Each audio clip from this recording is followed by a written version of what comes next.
story. Sing a one story. Situation legendary. Living in a name and title. A man Maccabee. Of the deepest seat of willpower come home and survival story. A survival story. Hotep family, to the elders, do I have permission to speak? Thank you. I am privileged to talk about a little of my elders, Dr. Yosef Ben Jochanan and Sister Kepha Nebat. I always feel unworthy. I know so many of you who could talk about them. I know many of you have known them longer, but time changes things. It waits for no one. Yesterday, Duaj, and tomorrow, Seth, or but one thing occur. The ferryman of Ray, the solar principle that we count time by, that repeats and changes and loops. The people that I knew and know are either ancestors or in the beginning of the winters of their lives. The young are not young anymore. They are aged and now on track to be our acting elders, like Dr. Mario Beatty and Dr. Greg Carr, great elders themselves. Dr. Mario Beatty, Dr. Greg Carr, along with Professor Patrick DeLises, have provided us a definitive bio on Dr. Yosef Ben Jochanan, which I will be passing out in case I don't get to finish my comments on him. I am aged at almost 10 years short of the age of this age that I am now, 54. I met Dr. Yosef Ben Jochanan and Sister Kepha, and I also am now 4 years older than my father's natural life. When I met Dr. Leonard Jeffries, my own son was about the same age that I am now. As I reflect on the great lives, in short, of Sister Kepha Nebat and Dr. Yosef Ben Jochanan, I want to remind the audience also that we also live in a period when the young have forgotten or never experienced the direct teachings of our parent scholars. In this case, the great parents, Dr. Yosef Ben Jochanan, Dr. Ivan Van Sertima, Dr. John Henry Clark, Dr. Edward Scobie, Dr. John G. Jackson. These are people that even in my age, I've had the opportunity to have conversations with. Unfortunately, they forget or never knew that in the 1970s, we did not have the great knowledge that we have now. Diop's work was just getting translated to English. Dr. Clark's speeches was just being recorded on audio. And by the 80s, we were getting our first videos. The late 80s, we were beginning to record videos. So it's my privilege to stand before the elders in this community to speak a little bit about my recollections of Sister Kepha Nebat and Dr. Yosef Ben Jochanan, for it will affirm that the young received the teachings and understood it when the great teachers were alive themselves. We, all of us, are commanded to speak the name of our ancestors, speak of their work with respect and continue it and add to it, all while having an African character. Unfortunately, many younger of our generations do not hear this call and even forget their parents, their own parents, inadequacies, lack of knowledge, ignorance, shame, and non-contributions, at the same time not even knowing their parents and great parents' greatness and ability to survive. While even at the same time, they are creating personalities, personas, and caricatures without ever meeting their greats to ask simple questions before they condemn their work. I just want to continue this dialogue of ancestries, and just to show why maybe I had been selected to speak for a little while, because it's a tribute to time. Many of you know that I have worked to personally bury what I call my grandfathers and grandmothers, right? I'm talking about Dr. John Henry Clark and Dr. Joseph Benjo Cannon, Professor Edward Scobie, Brother Bill Jones, right? Lumbe Braff, and so many others. Me with Brother Brian and others, we have been there. We knew the exact times of the deaths of their brothers. Dr. Shekant Diop and Dr. Carruthers and Dr. Asa Hilliard, Dr. Andy Thompson. We are living something very, very special in the sense of why we should have or we will continue to honor Sister Sybil Williams Clark and Sister Kepha and all of the great women that serve, right? And many of you know that I aided many of the wives of the great people, because we just don't honor the men, we work to honor the sisters, the wives, the daughters that participate in the great struggle, because we are an African people, right? Now, so to our beloved peoples, that's you, the latest evolution of the greatness of Africa and the survivors of the slave trade that in its course destroyed billions of lives of Africans on the way to the Americas, in the Americas and Africa. We were ushered into a golden age, an age of African greatness.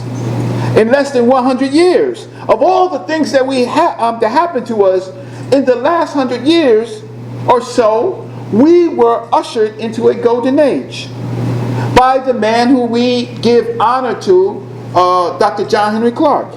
His life, 100 years since his birth, plus a little more. In this course, we have taken back our history from the lies of our oppressor and the religions that stole our greatness and repackaged it for themselves. And you might ask, how is this done? How does a people take back their whole history? They take it back in little steps by the herus, the hathors, as you say. These little groups of women and these little groups of men that these little groups of women tell what to do. That's how it's done. Nana, Sinet, Kepha, Nebat was exactly who she named herself as. She was Nebat Het, mistress of the temple. The mistress of the temple. She was one of the greatest of ours in this golden age that we have. As we talked about ancient Kemet's golden ages, it was people like Sister Kepha and her work that let us know that we, in fact, ourselves were in the golden age. In Kemet philosophy, she was the blood sister of Ascac. Ascac is the throne, the seat. So let's call the seat. One of the big brothers walked in. Brother Infidisi Jehudimus walked in. And I am speaking actually in a person like Hesed, because again, he was a direct student of Dr. Yosef ben Jochanan, a real apostle or epistle for you, those of you who go to those other temples, right? But this is a real one right here. So I can continue, right? Okay. So let's say a set, she wears a seat on her head. See? Let's call that seat African consciousness, right? Let's say that Nebat, she wore a temple on her head, right? That's what she wore. The two sisters are set in Nebat. One had a seat, the throne, which I'm calling African consciousness, right? And then Nebat, she had the temple. Well, African consciousness lives in a temple. Philosophies, ideas live in the temple. Sister Kepha named herself Nebat, the mistress of the temple. And she worked in places like the First World Alliance with her companions. And those companions, or many of us that were here, we were in that particular temple. All right? And in that temple, because it was a set and Nebat that resurrected Osir, right? Osiris, right? In ancient Kemet philosophy, right? They resurrected a man that was fallen. Sister Kepha is Nebat. She is part of the resurrection. After consciousness is what we're resurrecting. And so who did they give birth to and resurrect? Certainly the likes of Dr. John Henry Clark and Dr. Ben, right? Because they were extraordinary men, but we did not know it. It was that temple that fed them, that put an army of Magi's behind them so that they can do that work. And so when they walk, they can walk in the community and they can walk inside the academia, right? Dr. Jeffries was one of those people in that temple in the first world. And so were almost all of the greats that we know. They walked through that First World Alliance, and Sister Kepha Neptis was the mistress of that temple. That ushered in our golden age.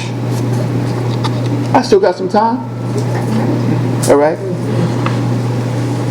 And in that temple, it wasn't just for the greats. It was for the Rakit in ancient Kemet, which is the commoners, the regular people, right? The community, the Rakit. And so many of us, when there were pregnancies, it was announced. When there was funerals, it was announced, right? When there was sicknesses and things like that, it was announced.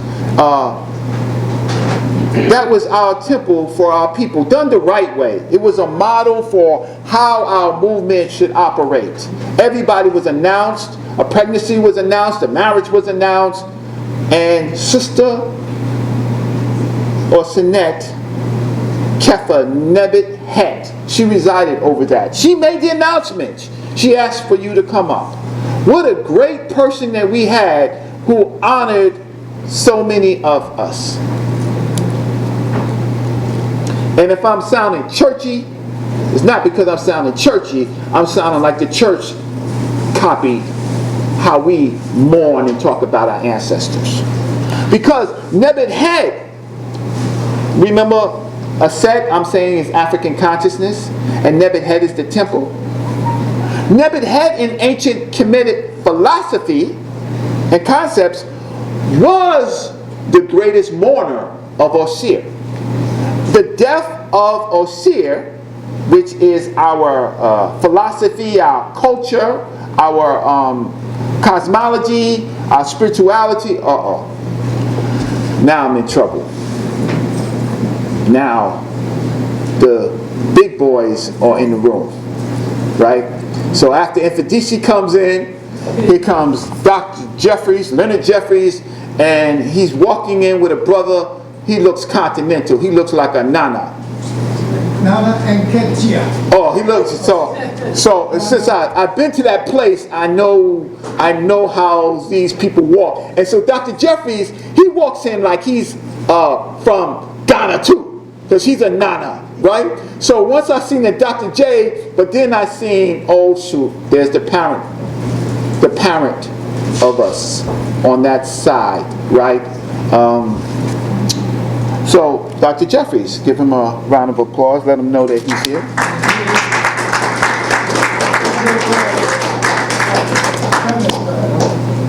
Oh, another warrior. Who's that?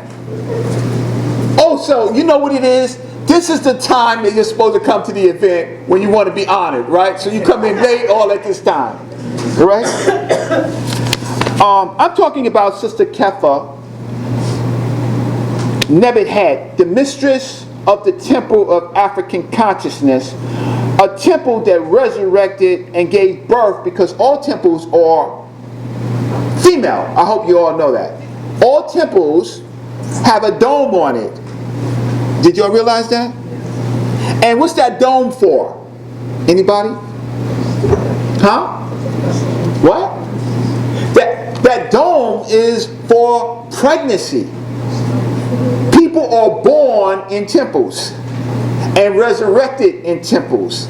And the first World Alliance that Sister Kepha Nebat was in charge of was a temple that ushered us into our golden age. And to talk, so some of us, you know, there are some of us who are commanded to study the literature of ancient Kemet, and we study it not to act like we're special or anything like that. We study it to find the authentic thoughts and words of our ancestors to help us solve problems today, and to use those problems for our those things that we learned for our liberation. And if it wasn't for Sister Kepha Nebat, right, we would be missing many of the lessons, because some of the greatest lessons came out of her architecture, working with her husband, Brother Bill Jones, and the family of the First World. But to talk about Nebat, we have to know that this woman who named herself Nebat, she actually lived the life of this person who she named. And I always thought when I was younger, why she name herself Nephthys? Why she give herself a Greek name? And why didn't she just call herself a Set? And then as I read the literature, and then I had to come to speak, and then she was the greatest sister of sisters. Sister Kepha she wasn't always nice. I'm not saying she was kind. I'm not saying that she wasn't in her ways. But when you add it all up, like great-grandma, like great-great-great-grandma, like great-great-great-great-grandma, she was the greatest of women, of sisters, because she supported an institution that would support sisters. So I'm going to just say that if you read the pyramid text, you would find that some of the qualities that she has. She actually had some of Seth's qualities. Seth is supposed to be the evil person in Kemet, but he's really not evil. He has to be balanced into Ma'at, so he's a little awkward at work. He does a great crime, but the crime balances itself out. And so she, Nebat, is like Seth in the pyramid text, right? She has combat prowess, and she is, let me see. In the pyramid text it says, Nebat has favored me and I've captured my opponents. That's in the pyramid text about Nebat. Nebat is also the beautiful existent. Nebat is the reckoner of lifespan, mistress of years, mistress of destiny and providence. She is sometimes said to, let's see, this paper came hot off the press, so it's still sticking. She is part of Truth, Justice, and Righteousness and Ma'at to Atum. She is part of, again, when the resurrection of the deceased king, she is very important in something called the night bark, where the bark has to be swallowed. The deceased is swallowed, or Ray is swallowed by the mouth of Nut and goes through the 12 hours of night, and then and then it's been born at the end. She is very much a part of that later existence or ideas of existence. And I can go on and on about where Nebat is in the text, right? She protects the temples, guards the sanctuaries, and restores the statues. And Kun Umpo, right? These are her epithets.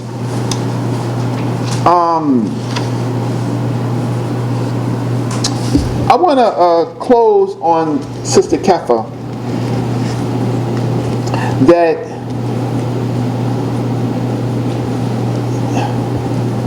and to kind of re-say that Sister Kepha was the greatest of companions of black women in our golden age.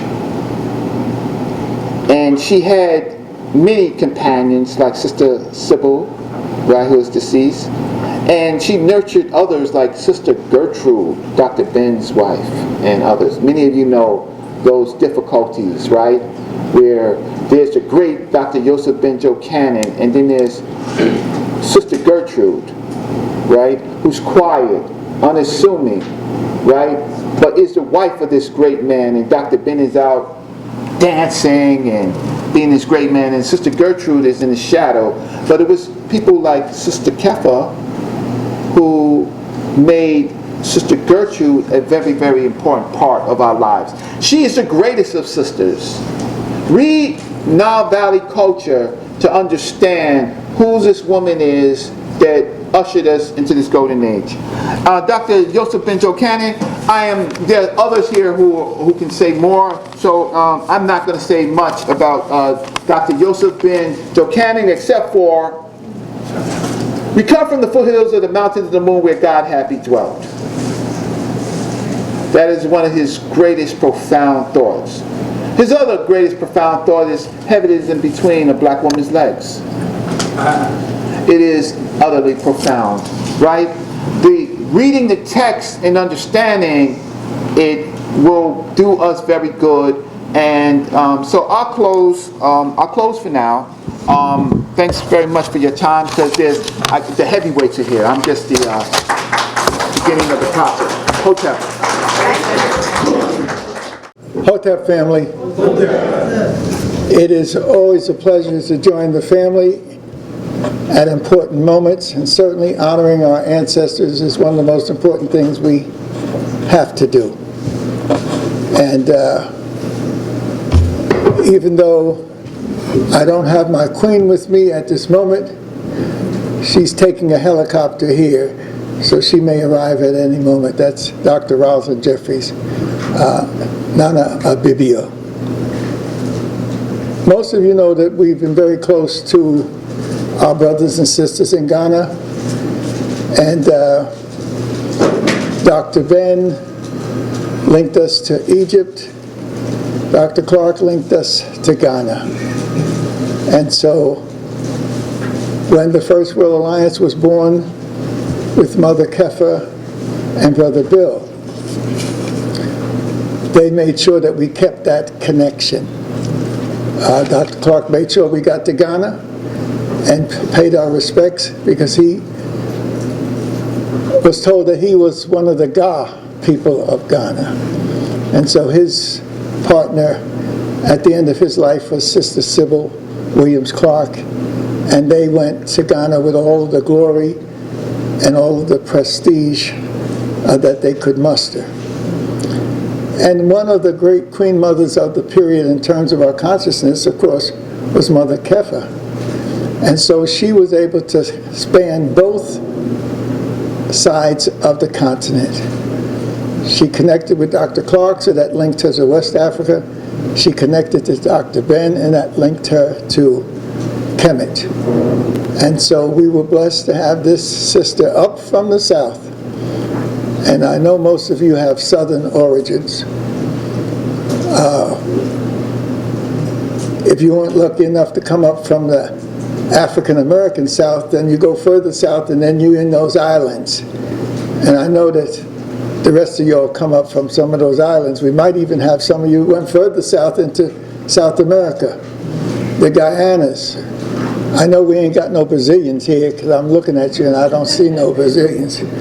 But if you go further south, then you got the largest concentration of Africans in the New World, and that's in Brazil. So these traditions we have are real, and that's why I was glad that Nana and Katia could be here. He's the younger. There's Nana and Katia, the elder, that was a close associate of Dr. Clark, and Sister Sybil, and the rest of us. And so he's come to America for a special mission of Pan-African linkage. And so when we found this activity on the calendar, we said that before you go back to Washington and on to Florida, you have to come by Harlem.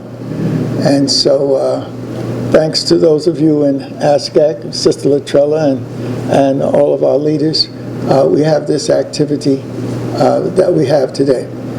Mother Kepha was very special to me, simply because I got deep roots in Georgia. I don't see many Georgians here. But there's some South Carolinians and some Virginianites and North Carolinians.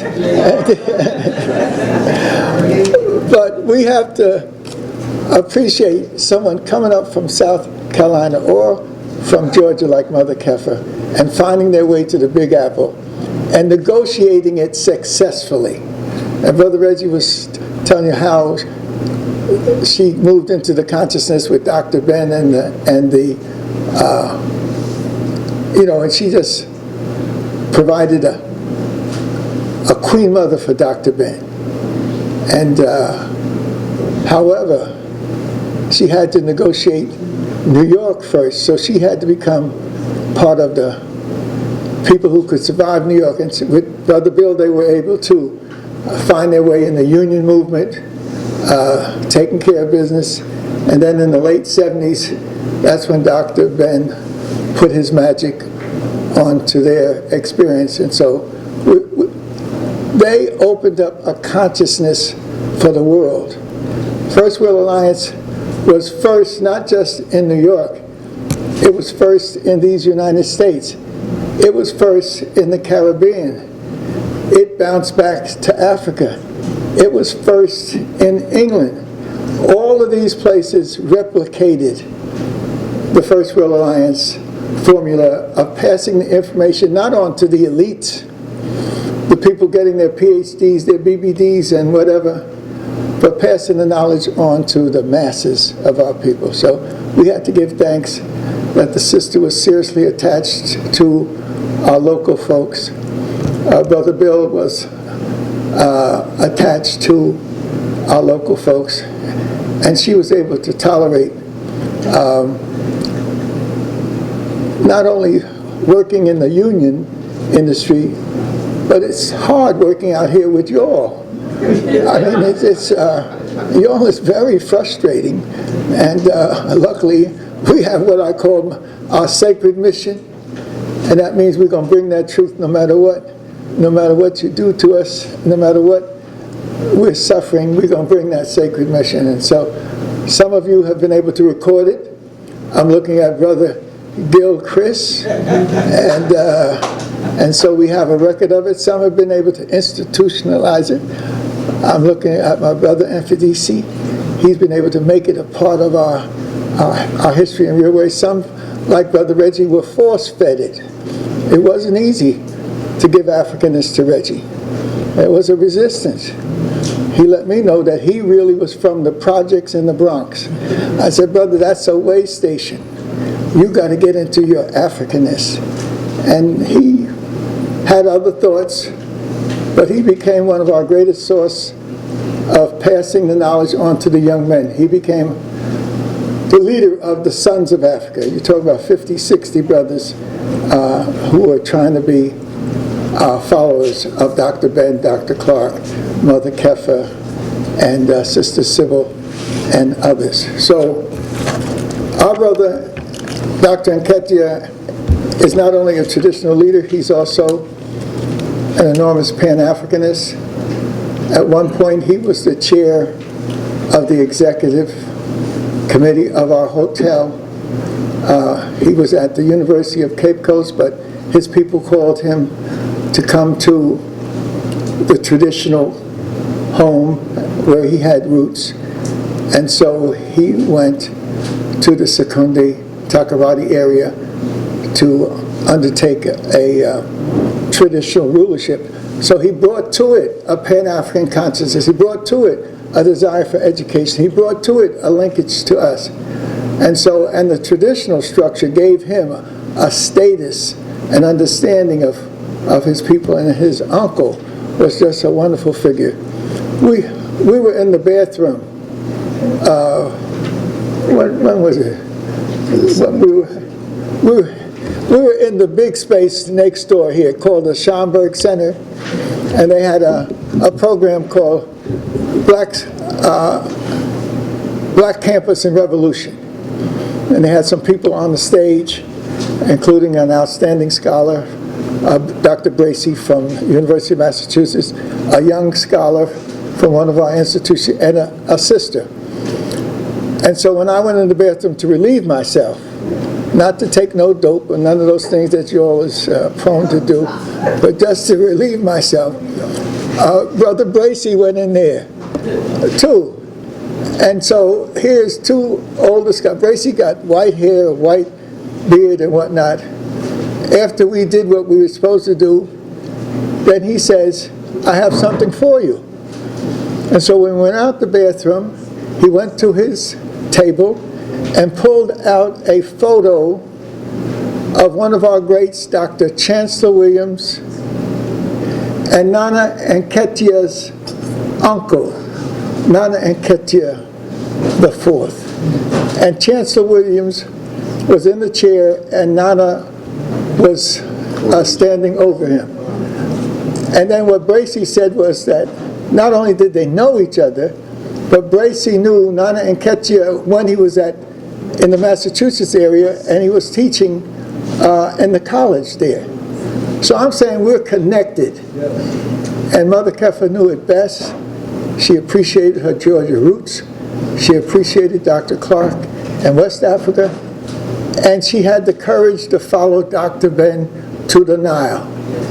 And it wasn't easy, because Dr. Ben, I don't care what the craft says about him, he had his human frailties, and he manifested them. And luckily you had a Mother Kepha who never got mad, never let anything keep her down.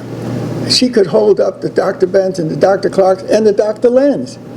You know, and I went into a house, and luckily I grew up in a household in New Jersey that had dogs and cats. So I could handle it. It wasn't easy, Sister Latrella, because the cat had a personality. I mean, those cats were treated so properly that they moved around, and you better treat them properly too. That's right. So I'm saying our people have all of these qualities, and we need to appreciate it. All these human qualities, and all of these frailties, weaknesses, but they learn to Africanize their lives to make up and to cover up the weaknesses. Sister Latrella wasn't a chief priestess back in the day, but she said, I'm going to be one. Let's give her an acknowledgement and a round of applause. She is certainly one. Aphrodite didn't have all of this that he got going for himself and then passing it on, but he decided that's his sacred mission. And he has become a Kemetic African priest. Let's give him an acknowledgement. And then the rest of us, let's give ourselves an acknowledgement. And hold it. Let me see that again. Charles, let me see that again.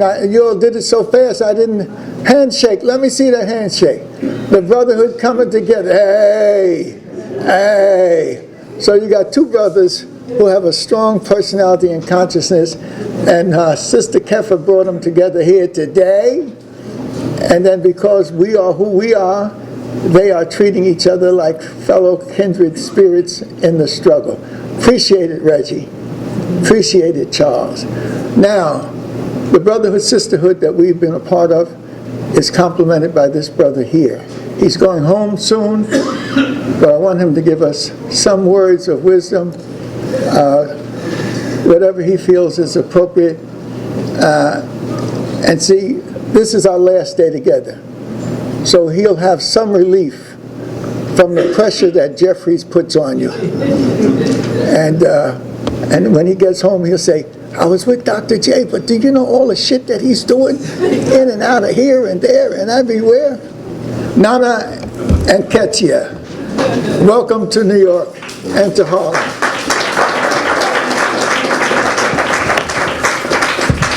I think the greeting that I had was Hotep. Okay, I'm ready. As they say, when you have an elder like Dr. Jeffrey speaking, really I shouldn't be speaking, because it's that when the elder takes his bath, the water is finished. So he asking me to address you, and I'm very shy too. Probably the only shy chief in Ghana. So I'm at a loss for words. But I've seen the young ones who are sitting over there, and that encourages me. You know, how do I start this, Doc? I came for the African Heritage Study Association meeting in DC. Then I was ordered by Dr. Jeffries to be in New York. When the general commands you, you obey.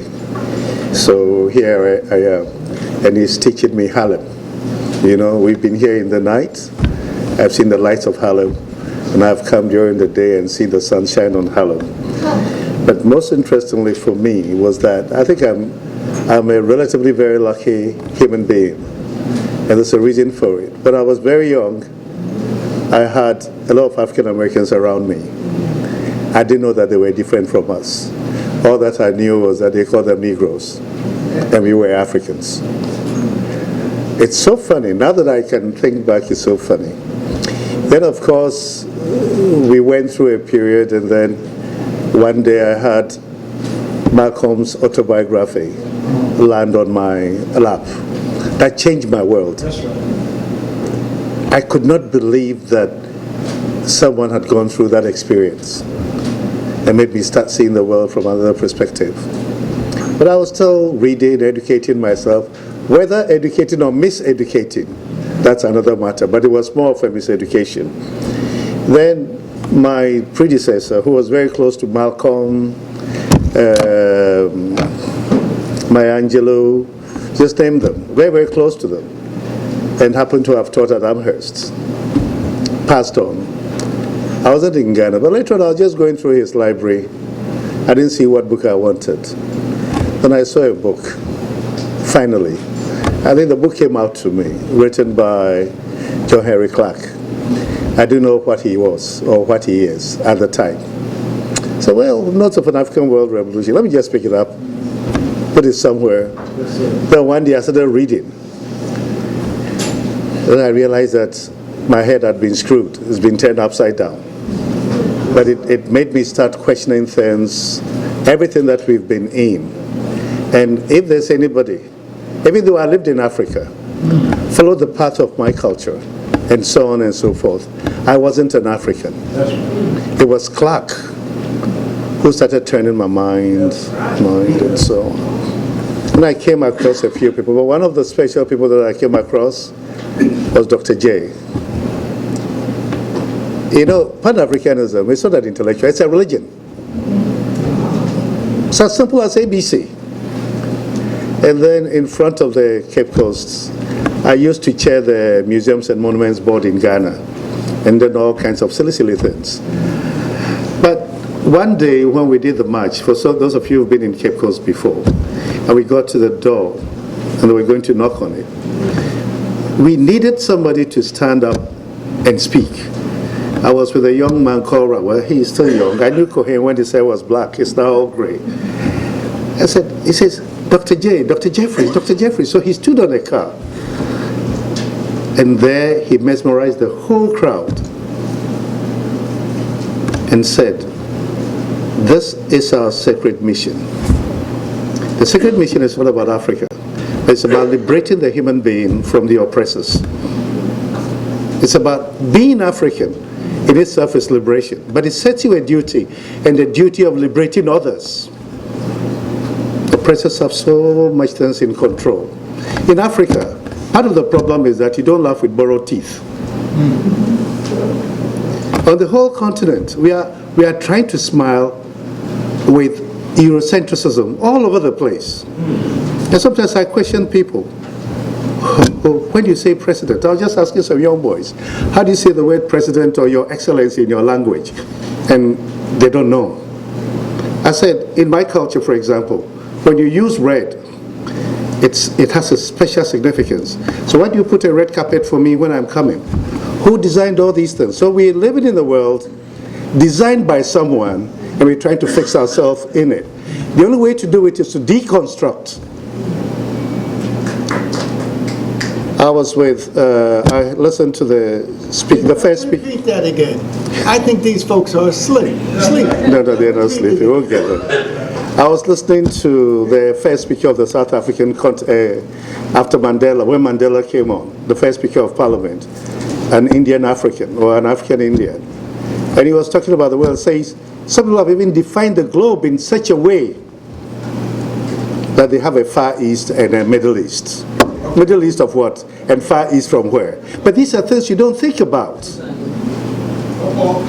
So the world is defined according to somebody else's worldview, and we are all following it.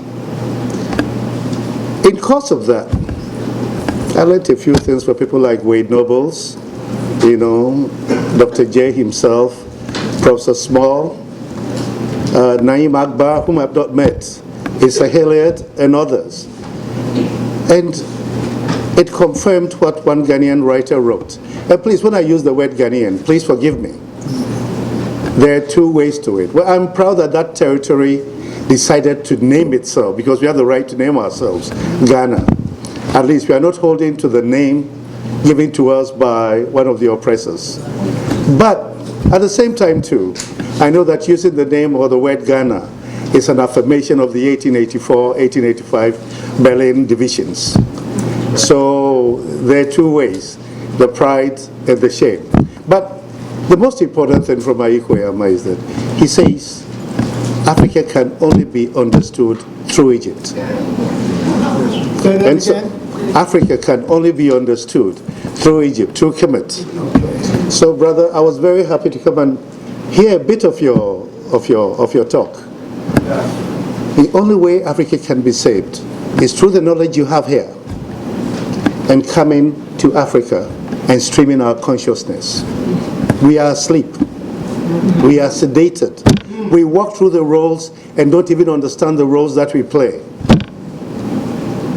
I rarely ever use the word doctor to refer to myself. I am Nana. And when you call me Nana, I understand it perfectly. And each day, each second that passes, I tend to appreciate that word more. But to call me doctor, what does it mean? I've been in places and somebody who's never been to school has stood up to speak. And I've asked myself, what am I doing in the classroom? This is the teacher. My grandmother, for example, never went to school. But that book that I wrote is dedicated to her. And I think you're looking at it. Just read the acknowledgement. What did I say at the beginning? Uh-oh, you put him on the spot. Yeah, no, he has I it. hope he has his glasses. Dedicated to you. Well, baby. Grandmother, you taught me about Africa. Louder, brother. We can't hear you. Speak your special truth. But too. My grandmother, who taught me about Africa and being African before I came to know of an African. My grandmother didn't go to school. But when I grew up, then I realized that she was African.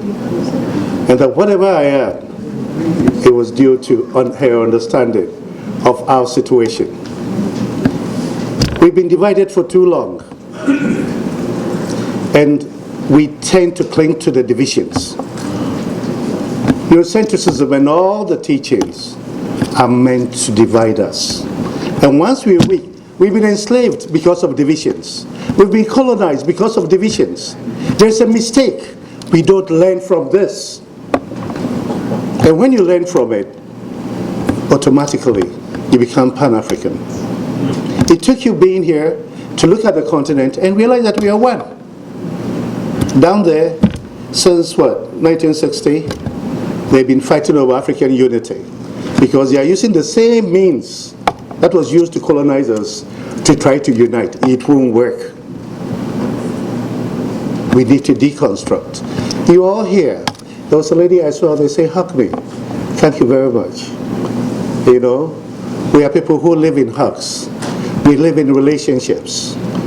You know, and for those of you who've been to Ghana, there is something that is very related to Egypt, to Kemet, and that is the story of Kweku Anansi. I'm sure you've heard it. You say Aunt Nancy. Aunt Nancy. Yeah, but when you're there, Kweku is Sunday, Monday, Tuesday, Wednesday, the fourth day. Wednesday is the day for wisdom. So Kweku being male and active. Its female is Ekua, which you know the Ankh, Ekuaba. But let's leave that for the meantime.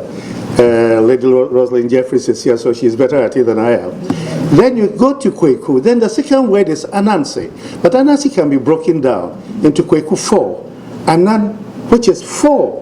So 4 plus 4 speaks. 4 plus 4 is 8.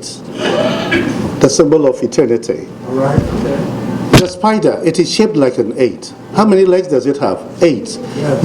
The web is an octagon thing. Yes. And we are all related. It's talking about relationships in everything that we do. And these things are lying there. But we are busy learning quantum physics. But we don't want to look within. So I'm proud to be here. I'm proud to see what you're doing. It is sisters and brothers like this. I saw the picture of Dr. Ben here. I listen to him on YouTube whenever I want to learn and have humor at the same time. The last time I looked at Egypt, he was still in Africa. It hasn't moved. You know, and I start laughing. His wisdom. The knowledge you have here has to be brought to the continent to reawaken us as to who we are. I wonder how many people from the continent are here. And that's a little thing that I've noticed. It's like the African, those from the diaspora and the continent sit somewhere. No, we need to get together. They say this is the year of return, 400 years. If we go by the Gregorian calendar, fine. But whichever way it is, let us make it our own. That this is the 4th, and now we have the wisdom, we have the seed, we have to plant it. Those of you who are interested in coming over to the continent and to my side of Ghana, please do come. I have a home, 10 bedrooms. Just tell me you want to come, and I'll arrange a bedroom for you. You can't tell black people that. Yeah, it doesn't matter. The only place you won't have is my bedroom, you know, because I'm starting to make it look like Dr. Jeffries' bedroom. There are books everywhere.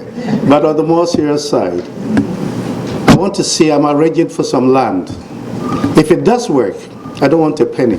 Once you go through him and you go through Professor Small, you can have a place to stay. It's not a big area, but I'm still working on it. It doesn't belong to me, it belongs to somebody else. And I saw this sweet parcel of land, and I went to see the chief. I want this place. But I'm too old to go and build anywhere, you know. But I want it to belong to the diaspora. So I'm working on it, you know. And next time you come home, It is 1 hour. There's a place called Buzia Beach, a very beautiful beach, and it just goes down. So those of you who are interested, tell Professor Small or Dr. Jeffries. And I assure you, I don't want a penny. There are two paths for the African. If you chase money, you'll never be an African. Say that again. If you chase money, honey, you'll never be an African. It's not about materialism, it's about spiritualism. That's right. And once you become African, the word fear goes out of your vocabulary. I'm not scared. I'm not scared of anything. I'm like Nat Turner. I'm like Malcolm. I'm like Luther King. We stand on them to know that death wouldn't phase us. Today we are in the Arikana phase. They've played their part. Even if it was for 1 year, they've played their part. Today, we are in the Arikana phase. You'll have to look that up. A sister with the spirit of our great women, Dr. Arikana, has taken on global white supremacy and African insanity to call for clarification. She's under attack throughout the world, but she's standing, she said, bring it on, I'm ready. I got my people's consciousness flowing in a new direction, in the right direction. He's talking real history that's happening right now as we speak. When Arikana became Arikana through the consciousness of her history, nobody can tell you the truth. Truth always comes through your own consciousness, if not in your own perspective. Those of you who claim to be Christians, when Pilate asked Jesus what is truth, he kept quiet. Because only through your own perspective, your own historical experience, that you can realize the truth of who you are. That is why I know that I am the truth of being African. I hope all of us are that way. We are all pharaohs. All of us are pharaohs. But do we know or don't we know? I'm happy to be here. And since Dr. Jeffries says I should stand, and it's a day for candles being lit, can we all stand and hold hands? And that doesn't mean that you're gay. Grab somebody's hand, because that's the unity that you're supposed to have. Hey. Well, this is something that you know, but you don't usually practice it. Let the circle be unbroken. Yes. As Marimbani would say. Are we all holding hands? Yeah. Okay, let's say together. I am. Therefore. We are. Therefore I am. I belong. Because we belong. Because we belong. Therefore I belong. I can only be. So long as my people are. So long as my people are, I will always be there. Ashe. We are Africans. We are Africans. We are Africans. Thank you.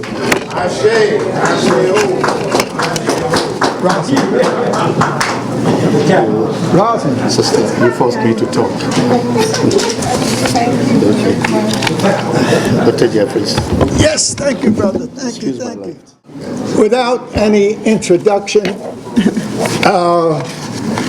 the creator and ancestors brought Rosalind in. I don't know whether she took a helicopter or whether she just came under normal circumstances.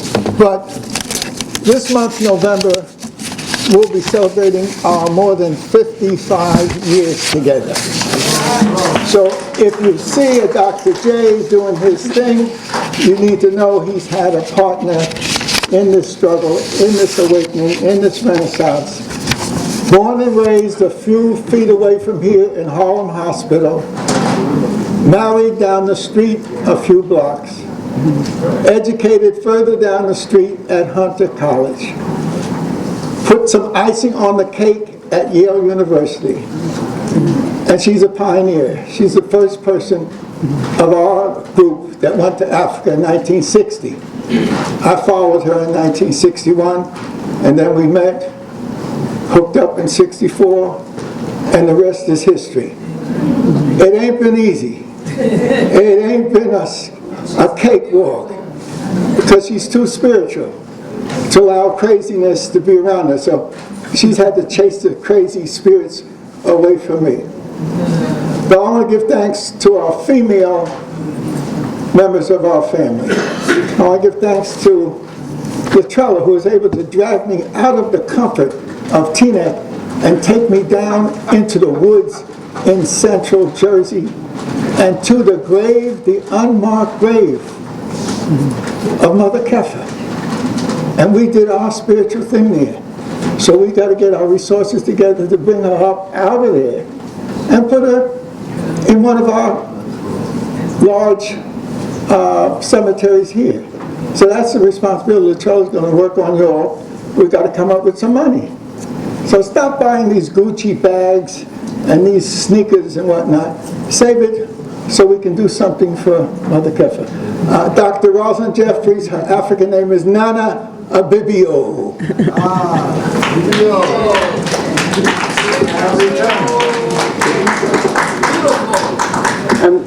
Thank you. I'm grateful to be here amongst family, mothers, fathers, relatives, blood relatives. All of you are blood relatives. You know, they say blood brotherhood, blood sisterhood.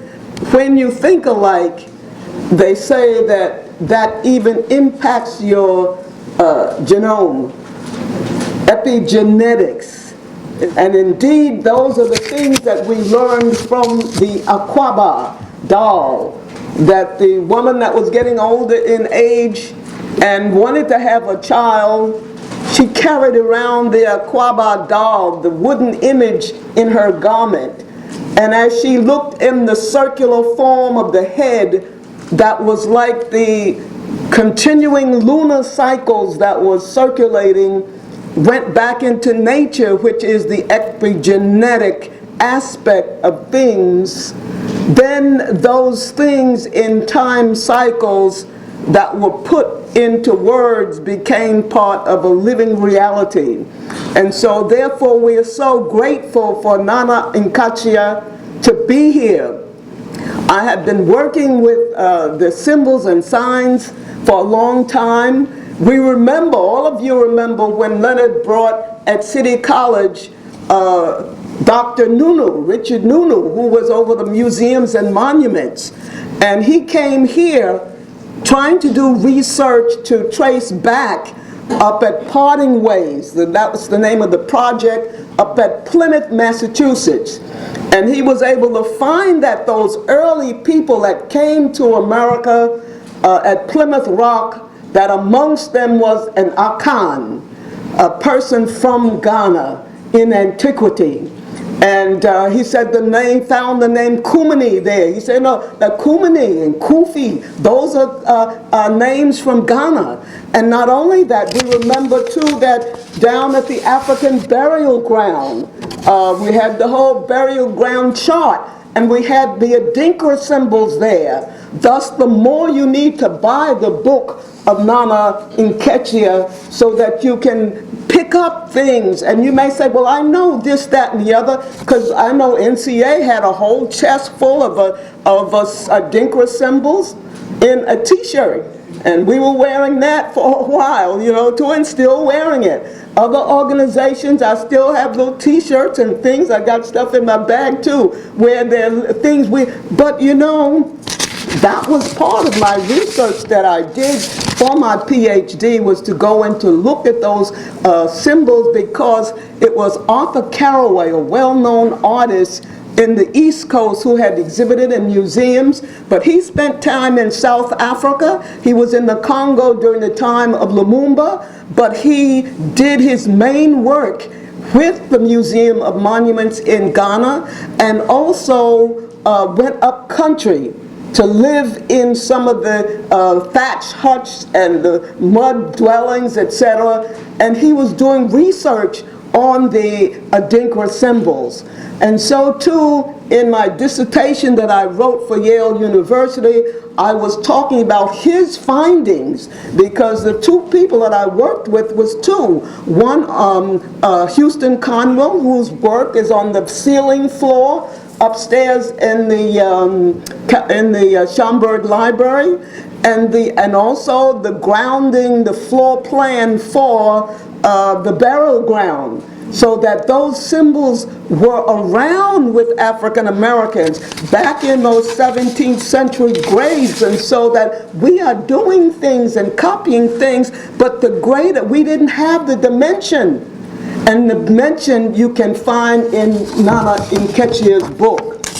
You have some young scholars coming along too, and so they are codifying some of the Adinkra symbols today into groupings, so that there's a group that deal with patience, another with love or mother, hope, another group with faithfulness, with great ancestors, with the unity and with the betrayal. Why betrayal? Because we know that amongst us there's always someone sometimes who defeat the plans, like Nat Turner and many others. Like when you see the movie Harriet, there was someone, black, that was messing up the plans, and there's a video out, how did the great empires of Mali fall? How did the great empire of Congo fall? And we find out it was the same thing. There was someone within the system was undermining, but we don't have to look far, because sometimes we undermine our own plans, because there's a great God that we love and love us so deeply, until that God transforms our lives. But if we don't continue to walk in the Spirit, we find that there's another spirit can get in too easily and become the antagonist. And so too, we know that negative and positive always work together in life. That's why you have the Anansi doing tricks and all kinds of things, and we follow the trickster culture amongst the Eshu. So we come from a deep reservoir of understanding wisdom. So when we look at biblical data and we see the wise and the foolish in the parables, book of parables and Ecclesiastes, we know that those things got into the Bible because there were cultures even coming from Kemet that was talking the values that we need today. We find that bigger and bigger and bigger is not necessarily better and better. Go to the food store in Fatishi, you see these big old grapefruits, hey, that's GMO, genetically modified. You see some big old carrots and this, that, and the other. Is bigger is not always better. Sometimes we see all of this stuff that got canola oil in it, and we know canola oil, you just Google it, is no good. C-A-N for Canada, Ola is for oil. They invented an industrial piece of mess to put in your food because it's so cheap. You look at the label, read the label of everything, and you'll see that that's the case. And so therefore our God Jesus said, be healed, but not so much. More so, he said, be thou made whole. Be thou made whole is a greater sense of healing, because it means that you have to turn back and fetch it and get who you are, know who you are, and the healing is full with the fullness of the ancestry, the fullness of the bloodline and of the DNA. And so I also say that to say bigger is not always better, because we need to understand human relationships. Get the book from Dr. Nketia. He's constantly telling you about the socialization process, about the culture, the economics, and all of the things that we need to know to keep us together so that we will have less numbers amongst us who are the betrayers or the undermining people or the people who never turn back to fetch what the ancestors had to say and to glean the truth from the parables. Oh Lord, we love you so much because you loved us even when we were not lovable to ourselves. We thank you for the illumination that you have and the power and the sensitivity, Lord, that you treat us like your own, your bloodline, your true bloodline. The epigenetics of us is intertwined with you, who you are. And so that we look downtown in the skyline of New York as we are here in New York, and we see around 57th Street there's a brand new building that's so high, 130 stories high. Can you imagine? 130, and they're condominiums. People pay $60 million limit to get a condominium in that building. But we do have the vessel, the sculpture that's climbing up to no place, so that we're concerned about the next generation following after the bigger, the exciting, the exuberant, the greatness. But we, my last word is to say, we don't want to leave behind the generations that are intertwined and connected with our blood. Leonard Jeffries, we thank you for the Black Studies Department and the 22 professors you had there. We thank you for bringing in Richard Nunu, who was able to help us with the research that we needed. And now we see that the Black Studies is not there like it used to be. We see that it has not died. Because Black Studies, Leonard Jeffries, Walking and Talking, has brought to us Nana Nketia. Thank you. All right, you can do better than that. Your sister flew in here, couldn't get her breath together, and then brought you some understanding. So we want to know that we're serious about this process of Africanizing, and you should be. But of course, you're trying to do too much. We were supposed to go this evening to a gala, and Sir was going to get a rest, come here, participate, and then we go to the gala. However, everybody wants us to do this and do that. I was told at the Ron Daniels activity this afternoon by a brother who was there, and he said, well, where were you last night? I said, well, we were in Queens or Brooklyn. He said, you were supposed to be at the gala. So the gala was last night, and that's the way it's supposed to be. It was in my hometown, North New Jersey. So that gives me some time in the afternoon. I'll be at Clark House between 1 and 3 o'clock with books from Nana Katia. He would have gotten on a train heading down to Washington and then on to Florida. But his books, Dr. Clark's books, Wade Noble's books, and others will be available if any of you wish to help us put the funds together to continue this great work. Thank you, brothers and sisters. Vidase, please. Vidase. Dr. J, before they leave, can they buy it now instead of I think we only have 2 books left, Reggie. One is mine. Oh, well, yes, we will have books back there.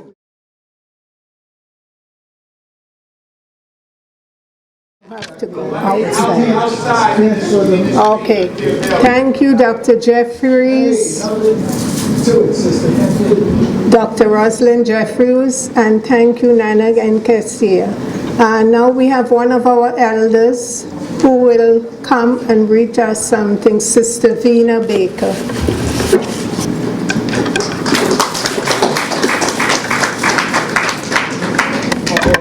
You can start here.